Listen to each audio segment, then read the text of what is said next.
2024년 어떻게 전망을 하는지 각 외신마다 뷰가 굉장히 다른데요.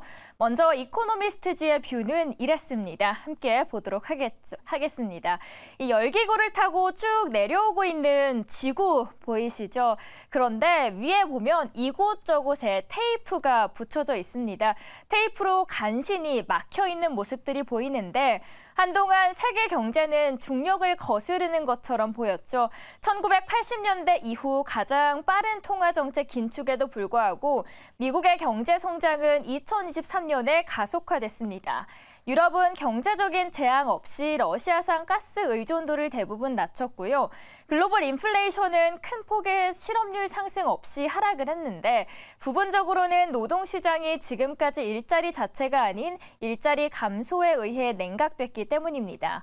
그러면서 연말이 다가오면서 연착륙을 예측했던 낙관론자들이 승리의 한 바퀴를 돌고 있죠. 하지만 2024년에도 세계 경제는 여전히 취약할 것이다 라고 평가를 하고 있는 이코노미스트지 함께 보도록 하겠습니다. 영어 제목이 이렇습니다. Don't count on soft landing. 연착륙에 너무 많이 베팅을 하지 마라. For the world economy. 경제를 위해서, 전 세계적인 경제를 위해서 라는 타이틀을 거대하게 적혀 있는데 인플레이션은 낮아지겠지만 여전히 높은 수준을 유지할 거라고 보고 있는 시각입니다. 경제 정책은 여전히 극심한 균형 잡기에 직면해 있고요. 어쩌다가 운 좋게 미국이 계속해서 경기 침체를 피하더라도 나머지 국가들은 취약해 보인다라는 시선입니다. 다음 판 보도록 하죠. 한편 옐런의 목소리는 달랐습니다. 이번에 월스트리트 저널의 기사를 가져왔는데 첫 번째 제목 함께 보도록 하겠습니다. Yellen sees soft landing for U.S. economy. 제넷 옐런 미 재무장관은 미국 경제가 심각한 경기 침체 없이 인플레이션이 둔화함으로써 이른바 연착륙으로 가고 있다라고 이야기를 하고 있습니다. 지금 보이시는 그림인데요. CEO 카운슬링 서밋에 참석하면서 말하고 있는 모습입니다.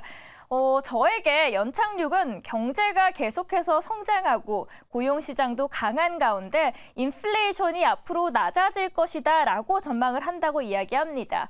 그리고 그 근거 중 하나를 얼마 전에 발표된 CPI 지표로 보고 있는데 이번 지표 또한 인플레이션이 연준의 목표치인 2%를 향해 가고 있다라고 보여주면서 그 목표를 위한 마지막 여정이 미국 국민들에게 고통스럽지 않을 것이다라고 전했습니다.